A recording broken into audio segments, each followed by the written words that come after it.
Agustín Echevarne, bienvenido, ¿cómo le va? Buenas noches, un placer estar acá con ustedes. ¿Todo bien? ¿Ya te estaba sonriendo ahí de que estabas sentado? Bueno, porque ya calentaron el ambiente antes de empezar. Tremendo. Pero un kamikaze habría. Nada que envidiar la crónica, muchachos. Sí. Bueno, ¿cómo andan los dos? ¿Bien? Sí, 10 puntos. Muy bien. 10 puntos.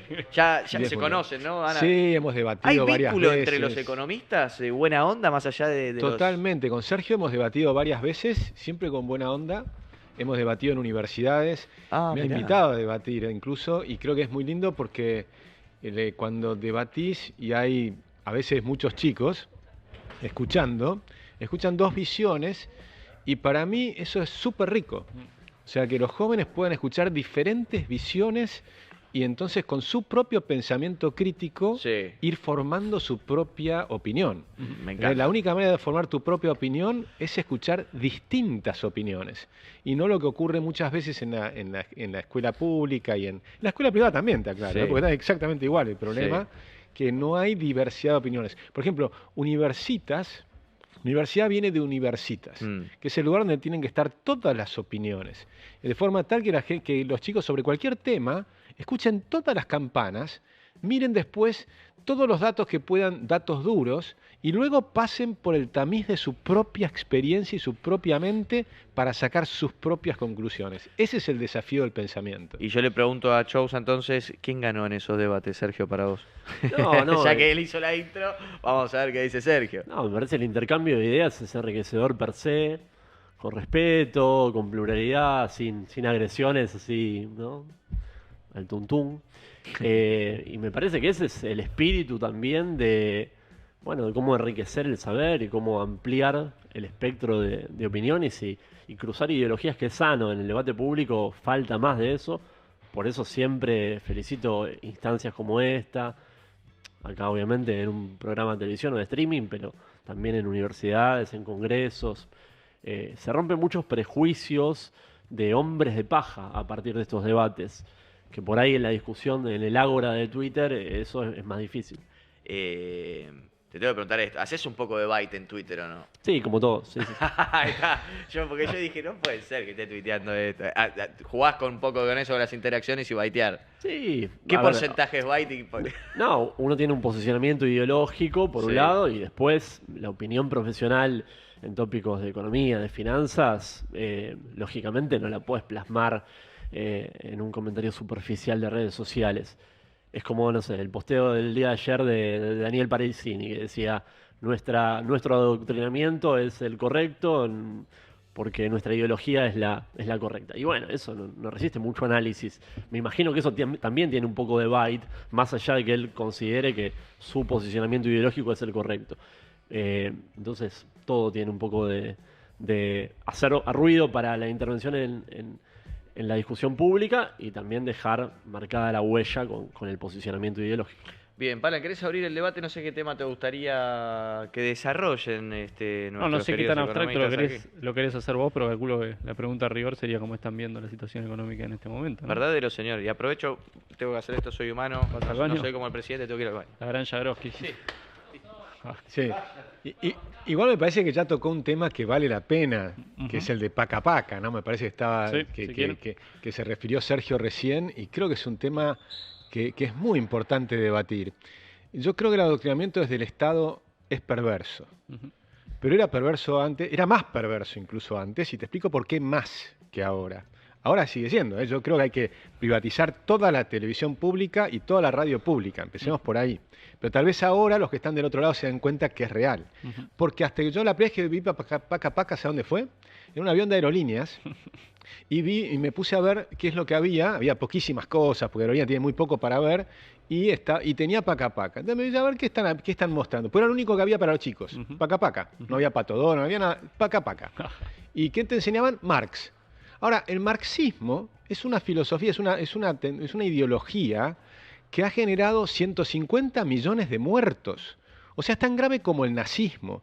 Y eso es lo que proponía Paca Paca antes. Ahora, Paca Paca está defendiendo las ideas de la Constitución argentina, que son las ideas de la defensa de la vida, la libertad y la propiedad privada. ¿sí? Es decir, que en todo caso, antes era un escándalo. Y lo gracioso es que ahora se escandalizan. Yo me acuerdo que esa vez que vi Paca Paca y me empecé a escandalizar y empecé a mostrarlo, pensé que todo el mundo se iba a escandalizar y no tuvo la repercusión que tiene ahora. Evidentemente, enseñar las ideas de la libertad en Argentina, eso está mal visto. Entonces, yo creo que es un buen momento para decir lo que hay que hacer es privatizar toda la televisión pública y toda la radio pública. Sergio, ¿privatizarías la televisión pública, Paca Paca? ¿Te parece que tiene que jugar un rol? No, a ver, yo creo que hay países desarrollados con buenas experiencias no solamente de crecimiento, de desarrollo, países avanzados que tienen servicios públicos de difusión, de medios y de comunicación que dan buenos resultados. Pero igual, no sé, ese debate, digo, más de visiones, de cosmovisiones, de cómo gestionar el Estado, también está bien que el gobierno implemente su programa, más allá de que me llama la atención que le haya asignado más presupuesto este año a la TV pública y a este programa en particular que el año pasado, lo cual va un poco en contra de la idea de la austeridad fiscal, del ajuste. Bueno, el año pasado no había ni programación, ¿no? Casi que eran enlatados únicamente. Ahora sí se le agregó un poco de contenido, si se quiere, a la TV pública, porque no se pudo cerrar. Esta semana se vio la sorpresa de muchos liberales por ahí no afines al gobierno, que no militan en el gobierno, pero que se asustaron un poquito con este viraje de tener una programación con una línea ideológica tan marcada, pero bueno, de nuevo, ¿no? Ahí me parece que está muy determinado eso por la elección política e ideológica de cada uno. Bien. Tema dólar. Hoy subió un poquito. Agus, ¿por qué? ¿Está bien? ¿Está todo bien? Está todo bien. Fíjate lo que decíamos cuando estábamos en los rumores. Hace rato no se hablaba del dólar igual, pero... Sí, pero cuando vos mirás está al mismo precio que hace un mes, o sea que no cambió nada. Pero la verdad es que lo interesante es que cuando venían todos estos rumores, ¿qué iba a pasar si entramos en un sistema de bandas y de flotación sin intervención dentro de la banda? Aunque hay alguna intervención en el dólar futuro, pero mínima. Y la realidad es que no pasó nada. Pasó lo que nosotros dijimos que iba a ocurrir, que esos múltiples dólares, había como docenas de dólares diferentes, de tipos de cambio distintos para el mismo producto que es el dólar, una cosa que era una fantasía ridícula que estaba estorbando y destruyendo a la Argentina, complicando las posibilidades de crecimiento de la Argentina, entorpeciendo la formación de precios, que es fundamental para tomar decisiones. Era un sistema ridículo, que no existe en casi ninguna parte del mundo. No sé si hay otro lugar del mundo con 12 tipos de cambio distintos para el mismo producto. Y la verdad es que salimos y no pasó nada. Se puso en el medio y pasó en realidad lo que yo pensaba que iba a ocurrir, que iba a ir de la mitad hacia abajo. O sea, seguimos estando debajo de la mitad del precio entre 1.000 y 1.400, ¿no? De que está la banda. Con lo cual lo veo bien, lo veo que está funcionando, veo que hubo la incertidumbre previa en marzo, te generó un problema, esa incertidumbre hizo que el mes de marzo mucha gente anticipara subiendo precios por las dudas, porque en Argentina cuando tenemos una incertidumbre, ¿qué hacemos? Compramos algo, remarcamos los precios y compramos dólares. Y eso se revirtió ya en abril la economía ya volvió a rebotar, está creciendo de nuevo, se rebotó también en la inflación que va para abajo, nosotros la medimos, nos da 1,7% para este mes, por ahora, falta una semana. Se anuncia ahora... para mayo. Para mayo. Okay. Con lo cual ya está perforando el 2 según nuestra medición de las 3 primeras semanas. Falta medir la cuarta y veremos qué pasa, pero está por ahí. Y lo que estamos viendo es que tenés una economía en crecimiento fuerte, con inflación que bajó de 211% a 1,7% este mes, con una economía que está haciendo una tromba, que está teniendo un crecimiento fenomenal en lo que es energía, un crecimiento impresionante en lo que va a ser minería, que va a ser tremendo, y básicamente un crecimiento en el crédito. Es decir, es una economía que está impulsándose, que no iba a ser una pipa, que no iba a ser una espiral para abajo, como decía Sergio y muchos otros, sino que al revés fue un rebote en B corta y sigue para adelante y va a seguir para adelante. Sergio. Bueno, en materia cambiaria, sí, fue sin cimbronazo la salida del cepo. Yo creo que se retrasó demasiado, tendría que haber sido antes. Sobre todo aprovechando el envión de confianza y expectativas positivas del primer año de gobierno. Se tentó demasiado con el dólar barato, el gobierno. Y yo creo que sigue tentado, sigue evaluándolo como la principal ancla nominal de la economía. Y es un ancla que sale cara, porque yo creo que hay que romper las lecturas economicistas de que dólar bajo, entonces la economía está bien, dólar alto, entonces la economía está mal. Si baja es señal de tranquilidad y que las cosas están ordenadas, si sube es un síntoma de debilidad. Desde estos niveles, sobre todo, bueno, hay un consenso muy amplio de que la economía te quedó muy cara, evaluada en esta paridad cambiaria, y eso en muchos sectores es un problema. Pero Sergio, perdón, vos el año pasado, en el 2023, cuando Massa hace una jugada política y baja un poquito el dólar, estabas de acuerdo con eso y era un dólar muy ficticio. Es una discusión de niveles. El dólar de Massa de promedio 2023 a precios actuales estaría en la zona de 2.600 pesos aproximadamente. Obviamente, en ese momento donde tenías todas las expectativas desancladas, no tenías ningún tipo de credibilidad en el programa por todo el lío político, pero también por aspectos macro exógenos como la sequía de ese año, que es insoslayable. No se puede subestimar ese efecto. Bueno, en ese momento, ponerle un poco de paño frío a la situación, poner el freno de mano, era algo virtuoso, o al menos mínimamente te permitía comprar tiempo. Ahora es todo lo contrario de la situación. El dólar bajo, la apreciación, como llamamos en economía, el retraso cambiario, genera un problema sobre un montón de sectores. Algunos incluso casos paradigmáticos. Hay sectores de economías primarias, parte del agro, tal vez no soja, trigo, maíz, pero muchas actividades productivas primarias ya no pueden competir a esta paridad. Ahora, yo tengo la esperanza, de verdad lo digo, tengo la esperanza que en algún momento Sergio empiece a reflexionar sobre las predicciones que tenía, lo que ocurrió después, porque no le pegaron nunca. Durante todo el gobierno de Alberto y Cristina, de todo el gobierno decían que la inflación iba para abajo, nosotros decíamos que la inflación va para arriba.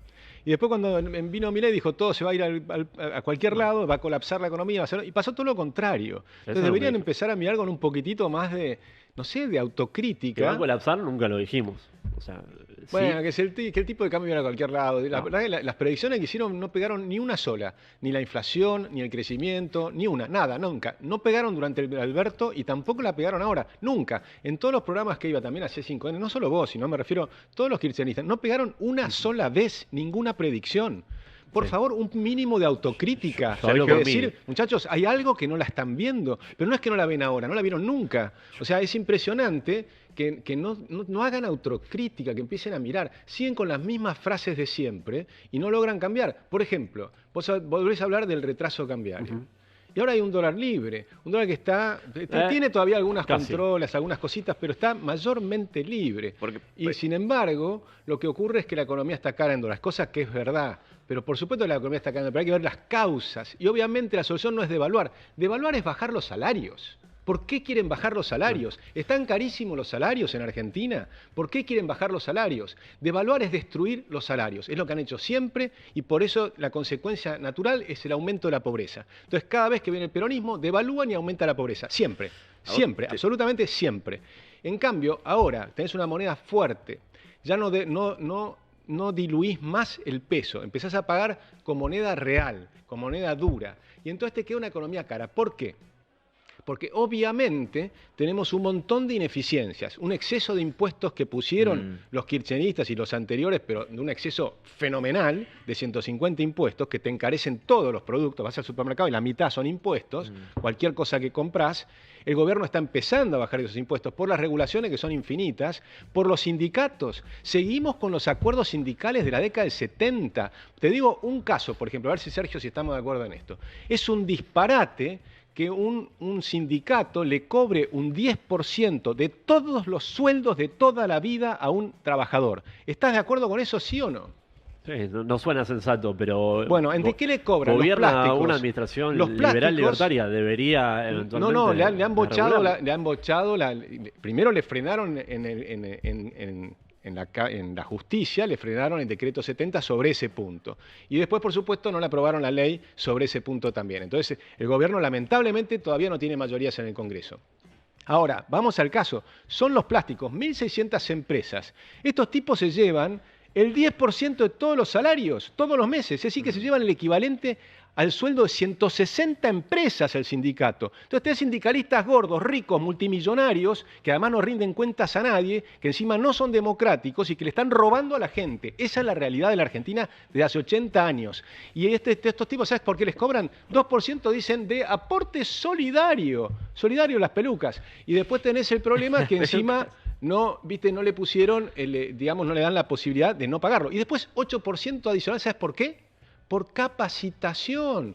Flaco, durante toda tu vida le tenés que pagar al sindicato 8% de todos tus sueldos. Es una locura demencial. ¿Se entiende que es una locura demencial? ¿Qué decís a esto, Sergio? Porque ustedes los pusieron ustedes, los pusieron los peronistas, lo pusieron junto con los militares, con Lanusse, con Onganía, todos los generales Perón, general Onganía, general Lanusse, son los que armaron todo este sistema fascista de la Argentina, que está destruyendo a la Argentina y la hace muy cara en dólares. Y eso es lo que está cambiando este gobierno. ¿Qué opinas, Sergio? La verdad que no soy un especialista en legislación laboral. Sí. Entiendo que obviamente, ¿no? Ayornado al Pero ¿estás de siglo. acuerdo, por ejemplo, que es caro producir en Argentina, el costo laboral es muy alto, estaba todo demasiado regulado, ¿no? El costo laboral extrasalarial, todos los componentes vinculados a la crema que se le suma a los salarios que tiene que erogar finalmente el empresario, el emprendedor, pero que no van al sueldo del laburante. Hay que elaborar una agenda de competitividad, de mejora de la competitividad sistémica de la economía por fuera de lo cambiario desde ya. Y celebro que... Bueno, ahí celebro que tenemos un acuerdo. Vamos a anotar los acuerdos. Ahí está. Sí, está buenísimo. Obviamente en agenda del Ministerio de Desregulación va avanzando eso, pero obviamente va a una velocidad lenta, la que puede ir. Eso no te va a hacer la diferencia en el corto plazo. Y de nuevo volvemos, yo creo que la cuestión sobre los equilibrios externos y en particular la paridad cambiaria es un factor rutilante a la hora de pensar la sostenibilidad del esquema. Ahora, pero fíjate, Sergio, lo siguiente, porque volvés a decir lo del corto plazo. Keynes introdujo esa idea de mirar el corto plazo porque no le cerraban las cuentas en el largo. Entonces, como el modelo de Keynes no cierra, y él sabía que no cerraba, entonces él decía, miremos el corto. Y decía, y bueno, a largo plazo estamos todos muertos. Pero pasaron 80 años y estamos vivos nosotros, ¿no? Y nuestros hijos van a estar vivos mucho más tiempo todavía, y destruyeron el país con eso de no mirar el largo plazo. En cambio, todas las políticas que está haciendo el gobierno actual es para el largo plazo. Lo que está haciendo el gobierno es fundando las bases para que la Argentina sea un país espectacular en los próximos 30 años. Eso es lo que no comprenden los que miran solamente el corto plazo. Los que miran el corto, además le pifian en el corto plazo también. Porque en el corto plazo creían que si bajabas el gasto público ibas a entrar en una espiral decadente, de que iba a caer la recaudación, entonces ibas a necesitar recortar más y más. Eso lo han dicho 20 veces, 30, 50 veces, me lo han dicho en distintas intercambios y demás. ¿Y qué pasó? Todo lo contrario. Vos bajás el gasto público y no funciona el multiplicador keynesiano. Según el multiplicador keynesiano todo se va para abajo y se destruye todo. No ocurrió, ocurre lo contrario. Tenés un trimestre de caída y después la economía rebota fenomenal. No voy a decir como pedo de uso con el presidente, pero, digamos, pero rebota firmemente en B. Es una recuperación en B espectacular. Reconozcan que no funciona el keynesianismo, que los libros están mal, los libros keynesianos están mal de entrada, todo el keynesianismo cerrado. ¿Valen? Sí, tengo dos preguntas, pero me voy a guardar la segunda. Por ahí se nota que hay una coincidencia parcial o total entre los dos en que hoy la economía argentina puede tener tal vez un problema de estar un poco cara en dólares. Está claro para mí que para Agustín el problema no es un problema de tipo de cambio, sino en todo caso un problema de la carga impositiva, y mencionó también los costos laborales. Por ahí no me termina de quedar claro en tu caso, Sergio, si vos pensás que es una mezcla de las dos. Sí, una mezcla de las dos. Yo creo que la cuestión del diseño de la política cambiaria no se puede subestimar, y ahí me parece que hay una tarea ideológica. Hay un punto de cerrazón por parte del gobierno donde vos ves, vos pasás revista por la mayoría de los economistas de la disciplina y hay bastantes detractores de la política cambiaria, y no somos solamente los opositores los que tenemos una mirada por ahí más ideológica. Melconian, Dal Poyetto, Broda, bueno, se ha sumado también esta semana con críticas el mismo Arriazu, economistas que son liberales, que son ortodoxos en general en su cosmovisión económica, y observan ahí un problema, Bueno, una fisura no todos del los que programa. nombraste son liberales, pero bueno. ¿Quién? No todos los que nombraste son liberales, pero bueno.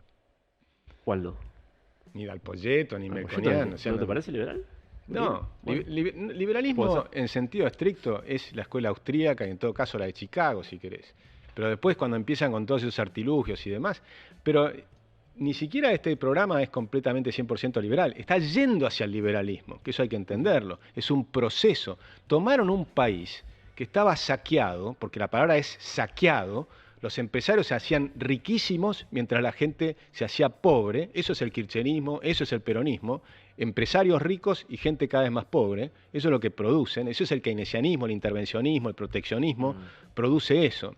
Entonces lo que tenés que ver es cuáles son los resultados. Los resultados fueron horribles. Y este es un proceso de cambio de sistema total. Y por supuesto que podés tener algunas diferencias, algunos temas. A mí me hubiera gustado dolarizar la economía. Yo sí lo puedo decir, yo hubiera dolarizado toda la economía y las tasas de interés estarían mucho más bajos y sería todavía mejor la salida de la economía y tendrías menor posibilidad que te la den vuelta para atrás y habría mayor confianza porque el riesgo país sigue alto. ¿Por qué? Porque sigue habiendo peronistas y kirchneristas que no logran cambiar de opinión, que no logran revisar sus errores, porque si no, no habría el riesgo. Y eso es fácil de verlo. Cada vez que gana el peronismo se desploman las bolsas. Pierde el peronismo, vuelan las bolsas. Yo lo dije en la época de Fernández. Decía, compren Argentina porque va a perder el peronismo y se va a duplicar el precio de los bonos y las acciones. Bueno, y fue exactamente lo que pasó, aún antes de asumir. De hecho, hay una pregunta en el chat de Nicolás Arlanga. Hijo de puta, pregunta para Chousa. ¿Qué políticas económicas rescata del gobierno de Alberto Fernández y qué política económica rescata del gobierno de Javier Milei? Bueno, Alberto creo que tenía un programa industrial, el ex Ministerio de Desarrollo Productivo, que desapareció, buscaba un laburo sectorial con actores económicos reales, con la industria, con el agro, con la minería. Y eso es algo que hoy... Enriquecía a los ricos y empobrecía a los pobres. Vamos. Organismos multilaterales que en general eran muy reacios a aceptar el rol de la política industrial, lo empiezan a reconocer. Hoy vos podés ver en el Fondo Monetario papers donde muestran empíricamente las bondades de tener un diseño de política industrial, donde la micro cuenta, no es solamente la búsqueda de los equilibrios macro, que son importantes desde ya. Y a Javier Milei obviamente le reconozco eso, que me parece que él, lo había dicho acá en este mismo streaming, pero a la tarde, que él me parece que deja un legado positivo de subirle la vara al sistema político, donde ya, bueno, subestimar algunos estropicios macro, subestimar la importancia de que el hacedor de política económica tiene que tener como horizonte la búsqueda de los equilibrios monetarios y fiscales es importante. Me parece que el sistema político, gane quien gane a futuro, si vuelve en un futuro el peronismo, si gana una fuerza más progresista, lo que sea, esa vara por parte de la sociedad la va a tener. Y eso es parte de la discusión. O sea, valorás el legado de lo que vendrá después del gobierno de Javier Milei, Sí. pero digo, en la actualidad ponderás quizás alguna medida. Entiendo que lo del cepo, la salida del cepo fue exitosa por unos pronósticos que tenías respecto a la cotización del dólar. No sé si ponderás alguna otra. ¿Qué pronóstico? Un dólar a 3 lucas creo que era. No, o está bien. A Está 7.000 bien, por pero ahí. el tema con eso es... Capaz nunca que era está de Bay. más- No, eso no era Bay. Nunca está más de aclararlo. Eso fue un análisis que hicimos para la paridad de salida de un programa de dolarización. O sea, el canje de los pesos 2023 de la economía Sí. por los casi nulos dólares que tenía la economía. Y eso te daba una paridad. Y no la hacíamos nosotros solos, la hacía toda la disciplina. Toda la disciplina no, pará. Pero, digo, No, peso no, más, peso pero menos, no, no sé no, cuál era no. la paridad tuya, pero lo Pero que nada digo que es, ver, yo decía que lo podían hacer a Agustín, 1000. Podríamos haber dolarizado a 1000 tranquilamente. Bueno, ahí venía el plan de Entonces, Ocampo, toda la idea de voy a... Absolutamente, Tengo y el podía celular funcionar. 30.000 millones de dólares, ¿quieren que se los muestre? y hoy podríamos seguir dolarizando a 1000. Pero el debate es abstracto, porque no dolarizó, entonces... No, eso pero hoy se puede dolarizar a 1000 abstracto, de bien en tranquilamente. abstracto. Digo, Pero ponele, pero vamos al otro, me parece que es interesante ir para no dejar pasar el tema, la industria, la política industrial. Miren lo que fue la política desastrosa industrial del peronismo, kirchnerismo y todos los que pasaron desde la época del 30 para acá. En el año 1932, Argentina tenía una industria potente, libre, sin subsidios, competitiva, que exportaba el 20% y que abastecía el 71% de todos los productos manufacturados de la Argentina. 80 años después de proteccionismo, intervencionismo, política industrial, desarrollismo y todos los signos que quieran agregarles, la industria argentina hoy es un desastre.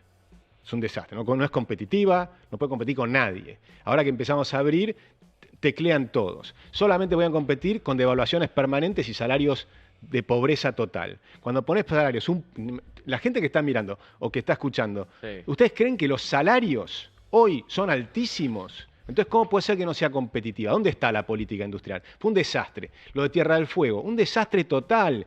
Los empresarios riquísimos se llevaron miles de millones de dólares por año durante 40 años en Tierra del Fuego. Y cambió Tierra del Fuego, es espectacular Tierra del Fuego, tenemos una Singapur en Tierra del Fuego. De ninguna manera, no tenemos nada de eso. Lo que tenemos es que tenemos que seguir pagando el doble de los productos para poder sostenerla. Ahora que no vamos a pagar más el doble de los productos, esas empresas no van a existir porque es ridículo lo que hicieron en Tierra del Fuego. Política industrial era traer desarmados los teléfonos que salen más baratos si los compras hechos que si los compras desarmados. Pero un absurdo. ¿Saben cuánto vale esto? La materia, no el diseño y todo lo demás, lo material, $10. El resto es todo lo que le metes encima de que estás pagando el desarrollo tecnológico de las grandes empresas. Es ridículo. Entonces lo desarmaban, lo traían. ¿Se acuerdan que antes hasta se caían pedacitos de los celulares? Los llevaban en camión al sur, los traían en camión de vuelta, encarecían todo y no es un tema menor. Los celulares y las computadoras son una herramienta clave para las pymes, para los chicos que se están educando, para trabajar, para un periodista que quiera hacer este programa u otro que lo pueda hacer con un teléfono, para ir a la calle y filmar, para un cineasta, para todo el mundo. Tenés la inteligencia artificial, el acceso a todo, es el Aleph de Borges.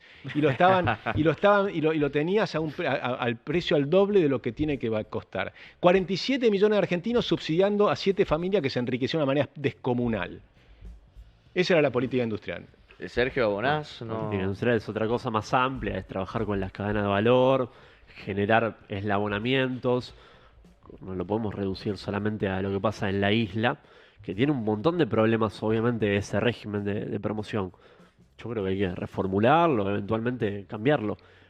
Sería sano que lo haga, por ejemplo, Milei, que Bancás. simplemente modificó los aranceles, bajó aranceles, pero las características de la exención fiscal que tiene el régimen no la tocó. A mí me llama la atención eso. ¿Eso es así? Por ley, porque necesita tenés que cambiar. sacar la ley. Pero con bajar los aranceles, Claro, si no vos le bajás iban a los ara- votar volar la ley. si vos bajás los aranceles y bajás los impuestos internos que tenían, le va a quedar la exención del IVA. Y no les alcanza.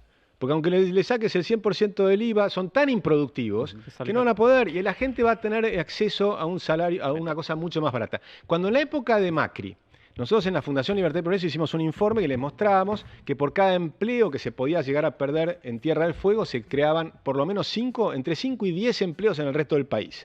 Eso es lo que nos costaba el régimen. Pero además lo vimos en la práctica.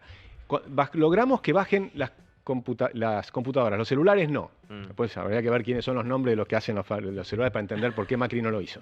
Pero la realidad es que bajamos a cero los aranceles de las computadoras. ¿Y qué pasó? Los siguientes 12 meses, ¿cuánto creen que subieron las ventas de computadoras? Un 47%. Que haya 47% más de computadoras en un país. Imagínate lo que significa en términos de productividad. Y eso es lo que están matando a la Argentina hace 80 años con todo este proteccionismo. Ese es un ejemplo, pero son decenas y decenas. Hacen cadenas de valor para proteger después a un determinado industrial como el aparato textil. Y la gente termina, claro, los que tienen un poco de dinero y viajan al exterior, compran toda la ropa afuera. Sí. Todos mis amigos, todos compran toda la ropa afuera, no sé ustedes, pero todo el mundo compra las cosas afuera. El que no puede viajar, el que peor está, ese tiene que pagarle acá, está atrapado, un huevo, y el otro también, ¿no? Digamos, a estos personajes que se han enriquecido toda la vida sin tener una industria competitiva, porque no es competitiva. ¿Vale? Sí, 2 preguntas tengo de nuevo, pero voy por la primera. Cuando el argumento, digamos, ¿cuál es el argumento para decir que el tipo de cambio está atrasado siendo que el tipo de cambio flota? ¿Es por el régimen de bandas que para vos es una amenaza que hace que no suba? Digamos, Sí, en primer lugar que la determinación de las bandas es una señal muy fuerte de compromiso con defender una cotización. Siendo que el techo de la banda, además, evaluado técnicamente, ajustado por inflación, medido en términos históricos, ya de por sí el techo, que está lejos de tocarlo, es un valor que también está apreciado, es un valor retrasado. es un ¿Para valor... cuánto tendría que salir entonces? No es cuestión de poner un nivel, Sí. Tommy. Yo creo que es cuestión de dejarlo flotar de verdad, Ah. que busque el mercado su equilibrio. Y en segundo lugar, como de alguna forma decía Agustín, hay intervenciones que son muy evidentes, muy fuertes. Hay una intervención en el mercado de futuro. Y nada de eso es necesario. Yo creo que el gobierno debe animarse a flotar, dejar valer de verdad su vocación liberal y que el precio lo determine el mercado. Fuera de joda, yo creo que está ante una oportunidad como para abandonar el miedo que históricamente tuvo el sistema político de que la flotación cambiaria sea libre, como pasa en la gran mayoría de los países de la región. Y además eso te permitiría acumular reservas, que no es una cuestión de naif, no es una cuestión de tener, de romantizar tener dólares en las arcas del Banco Central. Te da una solidez, te da una posibilidad de confianza respecto de la sostenibilidad del esquema macro que es muy valorada por el mercado. Por eso, hoy no termina de colapsar el riesgo país. Yo ahí difiero de lo que señalaba Agustín, de que es simplemente el miedo a que vuelva al peronismo. Yo creo que puede haber parte de eso. Obviamente, las políticas pro mercado generan confianza en el mercado. Una parte lo explica eso, pero otra parte es que si vos tenés un stock de deuda muy significativo y no tenés dólares genuinos, propios, no tenés reservas netas como para devolver esa deuda, y yo lo pienso dos veces antes de pagar bonos argentinos. Hoy, habiendo salido del cepo, con equilibrio fiscal, con un gobierno con vocación pro mercado, el riesgo país no termina de colapsar. Está muy lejos todavía de lo que lo tenía Mauricio Macri, sin ir más lejos. Pero fue un éxito el bono, ¿no? Que salieron a colocar. Pero mira, pero vamos a algunos números, algunos datos. Ustedes se acuerdan, y Sergio lo sabe perfectamente, el Tratado de Maastricht. El Tratado de Maastricht ponía requisitos para poder ingresar al tratado, que tenías que tener un déficit que no sea menor al 3%. Argentina tiene superávit. O sea que ahí, clic positivo.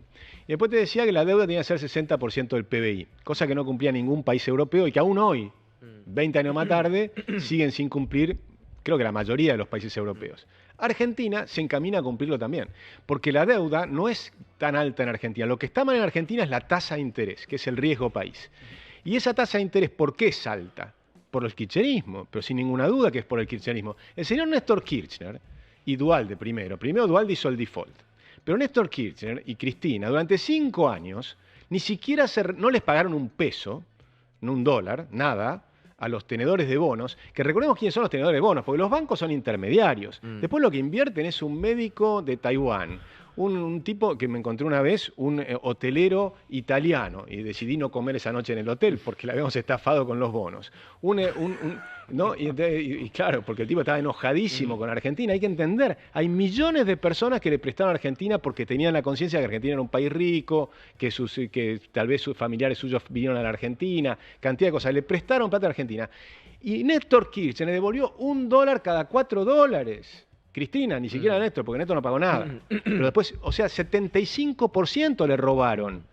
Entonces, eso es el riesgo país de la Argentina, que los que combaten el capital, con esa marchita combatiendo el capital, le robaron el 75% al buen médico, al buen dentista, al buen hotelero que invirtió en Argentina.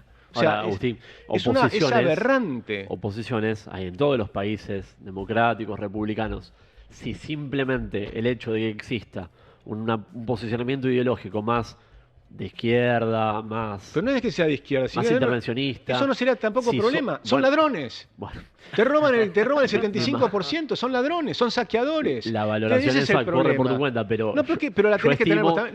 Para, Sergio, una pregunta directa. Si te prestan $10, devolver un cuarto de lo que te prestaron, ¿no es robar? Obviamente no es deseable que haya una reestructuración. ¿Pero no es robar? Sí, reestructurar una deuda... No es reestructurar, es robar. Es robar. Le sacaste 75%. Son ladrones. Es una confiscación. Sí, le hicieron diferentes son gobiernos. Ladrones. La CUNSA en 2019 también confiscó la deuda reperfilando. No es sano eso. Pero no le sacó 75%, le cambió el plazo. Ustedes le robaron el 75% después de 5 años de no pagarles nada. Y lo aceptaron muchos de ellos porque no le habían pagado nada durante 5 años. Claro. Si no, ¿quién va a aceptar que le saquen 75%? Sí, Nadie. eso, Vos repudiás la deuda durante 5 años y vos decís, bueno, te pago un 25%. Y contra no recibir nada, dicen, bueno, ok. Y por supuesto vinieron los holdouts, los tipos piola, dijeron, che, pará, yo compro toda la deuda a todo el mundo y voy a hacer el juicio. No acepto el 25%. Y ahí vinieron todo el problema de los holdouts. Claro. ¿No? Si no hubiéramos hecho el segundo megacanje, que por suerte mejoró un poco la cosa, era un escándalo y finalmente nos costó otro. O sea, fue todo un desastre, pero descomunal. Ese es el riesgo país argentino. Es cantidad de políticos y todavía, y no solo los acuso a los políticos y a los economistas que los acompañaron, también acuso, y se los digo en la cara, a toda la gente del pueblo argentino que votó por esos políticos y que los volvió a votar. Y que todavía hay un porcentaje menor, por suerte, que lo sigue votando, porque todo eso se paga. Todo eso se paga con tasa de interés, se paga con falta de crecimiento, se paga con pobreza. ¿Sí? Nuestros anteriores héroes de la Argentina, que crearon la Argentina moderna, en el siglo XIX, decían vamos a pagar cuando tuvieron el problema en la crisis del 90 y vino Carlos Pellegrini. El tipo dijo, yo voy a pagar todo, denme plazo y les voy a pagar. Alvear, todos decían lo mismo. Avellaneda decía, yo voy a pagar hasta con el hambre y el sudor de los argentinos. O sea, tenían claro que el crédito de un país es fundamental. Y cuando llegó Perón, tenían las arcas llenas en el Banco Central. Y el que liquidó las arcas del Banco Central fue el peronismo. Perón destruyó el Banco Central, estaba lleno de oro, era privado, era capital mixto, privado y público. Están en los discursos de Perón, no lo digo yo, lo dice Perón. Lean los discursos de Perón de 1946, habla del esplendor argentino, habla de la cantidad de oro que tiene. Tenemos la moneda más fuerte del mundo, con mayor respaldo de oro, son todas palabras de Perón. Y decía, esta moneda espectacular que hemos creado, que tenemos acá en Argentina, este Banco Central espectacular. Éramos acreedores, no debíamos a nadie deuda, nos debían a nosotros las grandes potencias, nos debía Inglaterra. O sea, éramos acreedores de Inglaterra. Están los discursos de Perón, lean los discursos de Perón. Y se ufanaba, encima decía, con los intereses que nos pagan los ingleses y demás, nos alcanza para hacer muchas cosas. Y mostraba las cosas que podía hacer con los intereses que nos pagaba de lo que nos debían los ingleses. Todo, ¿no? Bueno, todo eso cambió por Perón. Por Perón, el peronismo, el kirchnerismo y todos los que lo siguieron, incluyendo a los gobiernos militares que vinieron después, Onganía, el Lanusse, ¿no? Y a los radicales que hicieron lo mismo. Finalmente son peronistas también. ¿Vale? No, para salir un poquitito. Este 2025 parecería todo indicar que Argentina va a crecer, rebotar el verbo que les guste, 5 o 6 puntos, ¿no? ¿Qué se imaginan para el 2026 y el 2027? ¿Cómo se imaginan que sigue la película, fundamentalmente en materia de crecimiento, pero si quieren en otras cuestiones también? Bueno, yo creo que es la oportunidad como para que el crecimiento derrame a nivel sectorial, porque este año estamos viendo una dinámica muy heterogénea en materia de producción, con algunos sectores que son punta de lanza de este repunte del PBI, de esta suba que vamos a tener, parte de rebote, porque la base de comparación 2024 es horrible, parte de suba genuina, pero bueno, está traccionado principalmente por agro, con una cosecha aceptable, oil and gas, con vaca muerta. Milei no tuvo que ni hacer un tubo. Y minería, bienvenido sea, que cada vez potenciamos más los recursos mineros. Después, la industria tiene heterogeneidades, ¿no? El consumo masivo no termina de repuntar, entonces me parece que si logramos sostener la estabilidad macro y que se ponga en caja la confianza en que el esquema es perdurable, en 2026 eso puede llegar a derramar al resto de sectores que todavía no recuperaron niveles de actividad de 2023. Y para eso vuelvo a la base de mi crítica al esquema de Milei. Todavía, hasta que no me demuestres que la macro del sector externo, que las cuentas externas se consolidan, que tu política cambiaria tiene consistencia, a mí no me queda claro que sea sostenible el programa. Y de nuevo, es una crítica que hacemos en buena parte de los economistas, buena parte de la disciplina. No muestra consistencia en el sector externo. Este año vamos a tener un déficit de 1,5% aproximadamente del PBI de la cuenta corriente, del flujo de dólares de la economía. Bueno, eso requiere financiamiento. Y las fuentes habituales de financiamiento, organismos multilaterales, la posibilidad de salir a tomar deuda, hoy están bastante reprimidas, bastante acotadas. Veremos cómo funciona el esquema de dólar colchón, ¿no? Todas estas martingalas de Caputo, que son formas de fugar hacia adelante el problema, pero yo creo que ahí, viste, el huevo de la serpiente sigue siendo la paridad cambiaria. Tal vez con una paridad cambiaria más libre y por ende más racional, ese déficit de cuenta corriente se te reduce o se te anula. Le agrego una a Sergio, ya escuchamos tu balance, Agustín, pero... Igual yo quería saber qué pensaba el para adelante también. Sí, sí, Ah, sí, ok, por ok, eso, simplemente preguntarle a Sergio si hubo un error de cálculo también, más allá de algún tuit de otros economistas, a la hora de la liquidación por esto del dólar. Viste que se hablaba mucho de, no, el campo con el dólar a este valor no te va a liquidar, y la verdad que la liquidación va creciendo día a día. ¿Crees que hubo un error no forzado ahí también, en ese análisis? Lo que pasa es que la posibilidad de, digamos, la tecnología del acopio de los principales cultivos es bastante limitada. Una porción la podés... ¿La baja de retenciones no crees que influyó en eso? sí, claro. ¿Fue una buena medida o no? Sí. Sí. Sí, la baja de la brecha, la eliminación de la brecha también. Pero, digo, el stock de grano retenido en general suele ser bastante estable. No es que podés acopiar el 100%. Entonces, O sea que fue una operación en su momento que se hizo un poco esto como para decir no te va a liquidar, que se va a caer el gobierno con esas cuestiones que iban saliendo. ¿pero alguien marcaba así algo tan tajante? Yo te vi a vos que, No, vos en particular no. decías no te van a liquidar, relojito veía y complicaciones. Quizás es esto No, del una juego. cosa es marcar, bueno, los incentivos a vender se reducen en un esquema en el cual, previo a la baja de retenciones, la presión impositiva para el agro con esta paridad cambiaria era muy extenuante, asfixiaba. Pero bueno, otra cosa es decir, colapsa todo a partir de esto, ¿no? Que uno marque, che, cuidado con esto, no significa que diga, hay un colapso inminente. Bien. Pero por otro lado, igualmente los dólares del agro no alcanzan. Digo, eso, más oil and gas, más minería, hoy te deja un saldo comercial mensual en la diaria, en el poroteo, de 200 millones de dólares por mes. Es muy poco. Con eso tenés que cubrir intereses, tenés que cubrir servicios financieros, servicios reales. No te alcanza. Por eso el déficit del flujo de dólares de la economía. Eso lo tenés que cerrar en algún momento. Ya el financiamiento, que el mundo te financie ese déficit de cuenta corriente, y en algún momento se acaba eso. Veremos cómo sale el plan dólar colchón, ¿eh? A eso sí, tenemos cierta expectativa de que pueda por algunos meses cerrar ese gap. Ah, mira. Bueno, ¿cómo era el año que Sí, entra? porque ahora también se me ocurre preguntarle, me interesa igual que imagina Agustín para adelante, si ve un problema en el tema de la cuenta corriente y la salida de dólares por ahí por el tipo de cambio o por lo que fuera, o te imaginas que no es un inconveniente. Para mí es interesante ver la película. Cuando vos mirás la película, lo poderoso que tiene bajar el gasto público y tener un superávit fiscal te va solucionando problemas. Los problemas que teníamos hace un año y medio eran gigantescos. No es que hoy no tenemos problemas, pero son un décimo de lo que teníamos hace apenas un año y medio atrás. Entonces imagínense lo que va a ser dentro de un año y medio.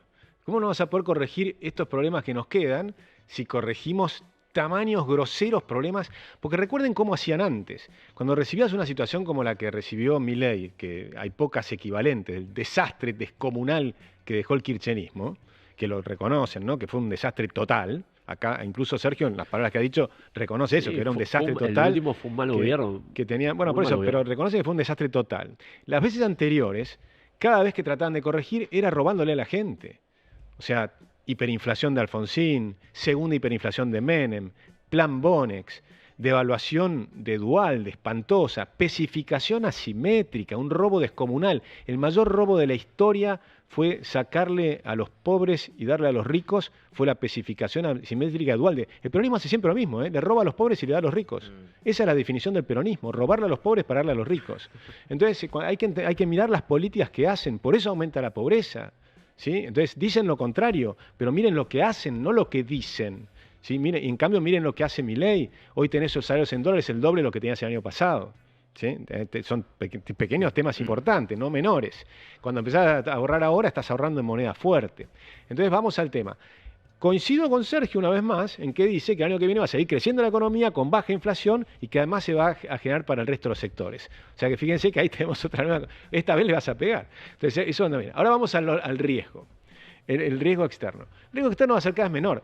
El riesgo país estaba en 2000, por la diferencia con Macri, es que Macri recibió una deuda, como no le pagaron a los acreedores, la deuda era pequeña, porque simplemente le sacaron 75%, como explicamos hace un minuto.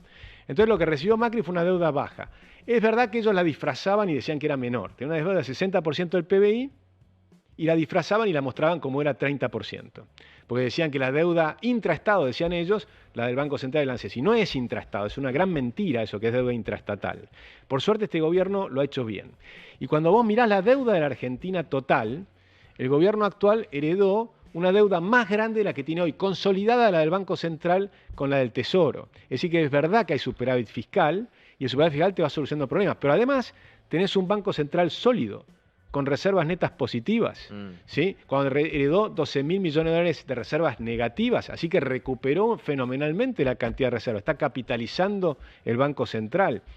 Cada 5 puntos de crecimiento del PBI, la recaudación mejora 1,5 puntos del PBI. Este año tenemos superávit fiscal a pesar de que bajamos impuestos, tema no menor.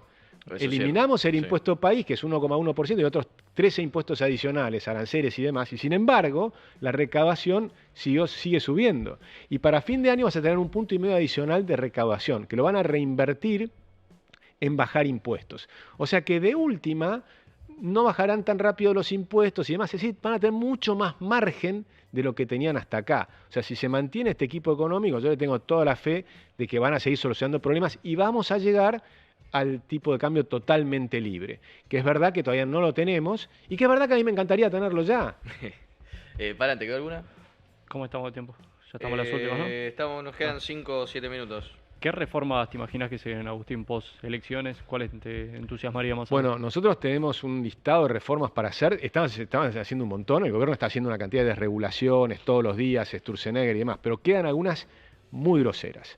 La reforma laboral es crucial cuando tenés casi el 50% del empleo en negro. O sea, la reforma laboral es crucial, fue siempre crucial, pero ahora es súper importante precisamente porque tenemos moneda dura. Antes lo resolvían devaluando y bajando los sueldos. Ahora no tenés esa posibilidad, hay que hacer la reforma laboral. Junto con esa, la sindical. Es decir, la plata tiene que llegar al bolsillo del trabajador y el trabajador decidir si le aporta o no al sindicato libremente, si paga o no una capacitación que la puede tener gratis en el celular, porque le voy a pagar 8% de mi sueldo al trabajador, o me la da la empresa y no me la cobra. Es decir, ese 8% es ridículo todos los meses de tu vida. Yo me tenía que seguir capacitando y tengo 61 años, voy a cumplir 62. Es ridículo, ¿entendés? A mí me enerva estas cosas que son tremendas porque vienen desde el año 70 y pico y nadie las modificó. Entonces, eso, la reforma previsional. Porque otro robo que hicieron los kirchneristas fue las AFJPs cuando se había resuelto el problema. Sí. Cuando en el año que robaron las AFJPs, recuerden lo que pasaba, ese es un tema pero crucial, importante que la gente entienda. Nosotros estábamos pagando el despilfarro de los anteriores, que se habían robado las cajas, desde Perón, los militares y todos los demás. Entonces 16 puntos de tu sueldo, 16% de tu sueldo iba a pagar a los anteriores, no para vos. Y solamente el 11% capitalizabas en tu propia cuenta. Ah, mira. ¿Sí? Entonces eso hay que entenderlo.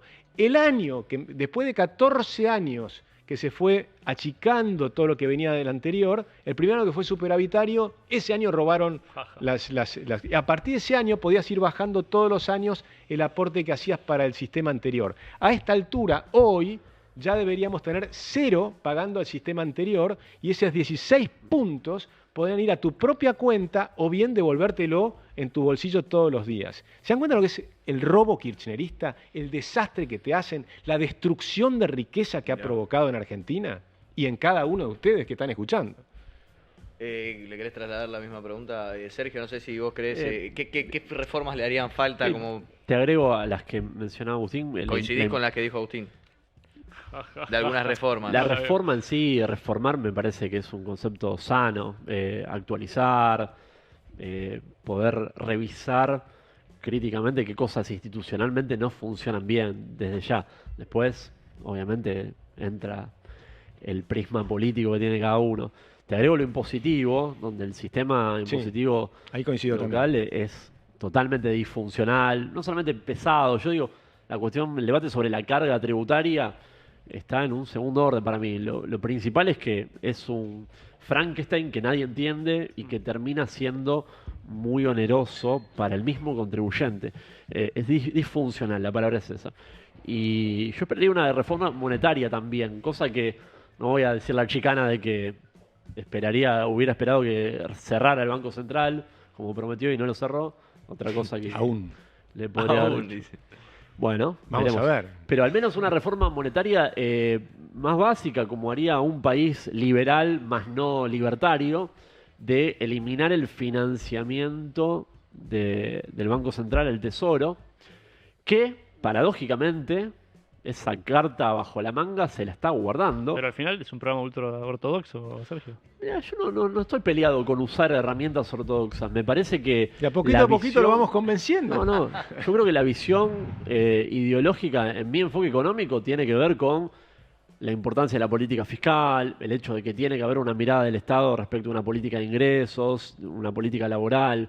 Ahí viene la componente heterodoxa, ¿no? Pelearme con herramientas monetarias, fiscales, para nada. Pero en lo monetario digo que el Banco Central hoy tenga la posibilidad, todavía no lo hizo, esperemos que no lo haga, pero tiene la posibilidad porque ya fue aprobado, salió hace un par de semanas, de trasladarle las utilidades contables puramente ficticias al Tesoro. Es algo que se debería eliminar modificando la Carta Orgánica, aunque sea, o cambiándolo por ley. Y eso me llama la atención que no lo esté impulsando el gobierno. ¿Querés decirle algo respecto a ese? No, me encanta. a esa medida? Es que me encanta porque Coincidís.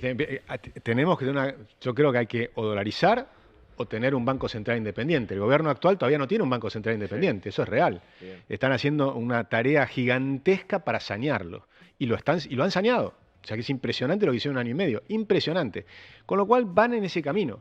Va a llevar más tiempo. Yo sí creo, nosotros tenemos una propuesta de reforma de la Carta Orgánica del Banco Central, hacerla independiente y todo lo demás. O sea que en eso estamos en sintonía. Y también en la reforma impositiva desde ya.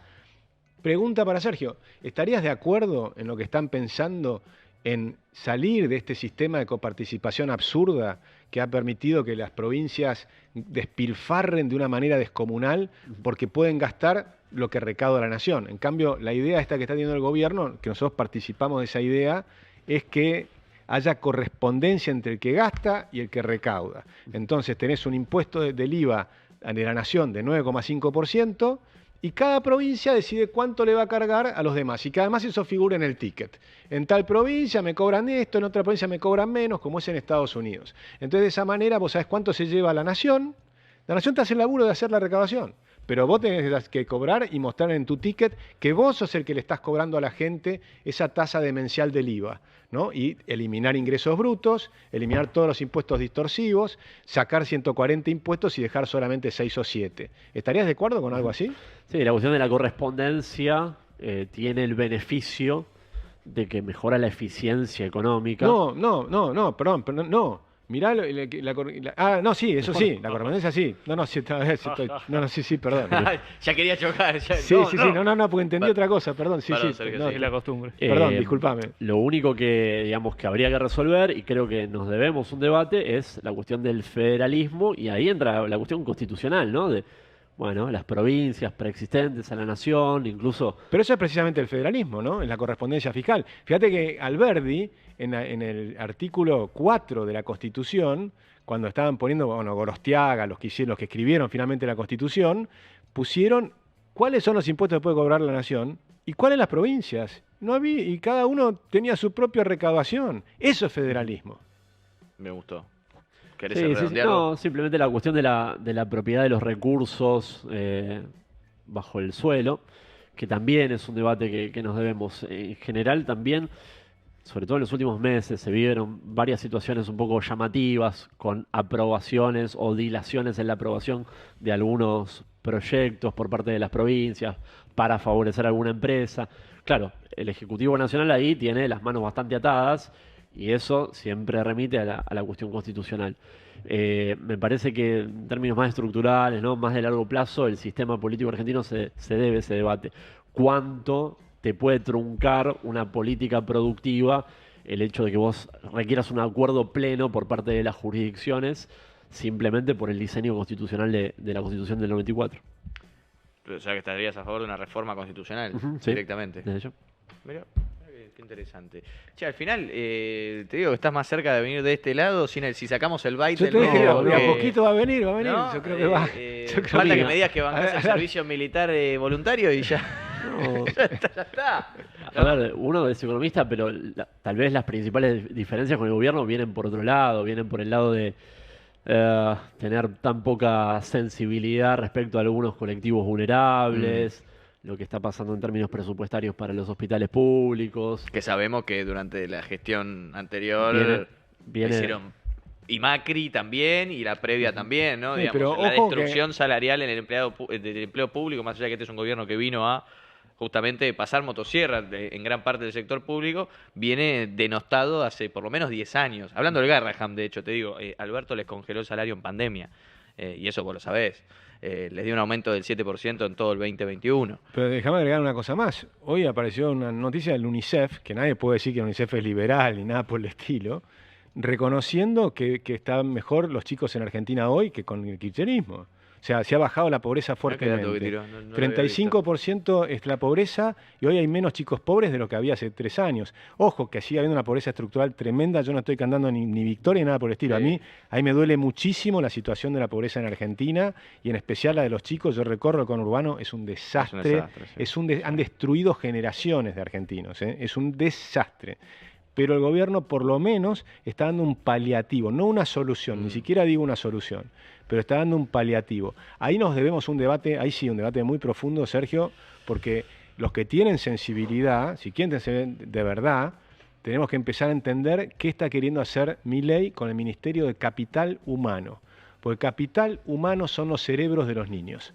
Y lo que hay que invertir entre 0 y 5 años no es mucho dinero, pero sí es cabeza, es tratar de que se comprenda la importancia de eliminar a cero la desnutrición infantil y de la estimulación temprana de los padres, fundamentalmente de la madre, y eso te hace tener cerebros sanos. Eso es crucial. En Chile lo hicieron, ¿por qué no lo vamos a hacer en Argentina? Y eso no debiera ser ni de derecha ni de izquierda, eso debería ser una política de Estado. O sea, nos debería doler lo que vemos si recorremos el conurbano, las cosas que estamos viendo. Nos tiene que doler que haya, por ejemplo, en lugares como que gobierna el peronismo toda la vida, en los pagos de IGI, basurales a cielo abierto, calles de tierra en lugares que hay cientos de miles de personas. O sea, es realmente angustiante. Y que ver va lo cada que han vez hecho. va empeorando, digamos, en detrimento, no es que va mejorando lamentablemente. Pero, Tommy, entra auspicio ya por suerte el mes que viene. ¿Llegamos a fin de año? Porque para preguntarle acá, ¿llegamos? Ok. ¿Se animan a tirar un pronóstico? Inflación, dólar. Sergio, ¿cómo termina el año? Este año, inflación zona del 32. ¡Apa! Bien. No, obviamente vas a desinflar este año respecto de 2024, obvio. Es la marcha del león.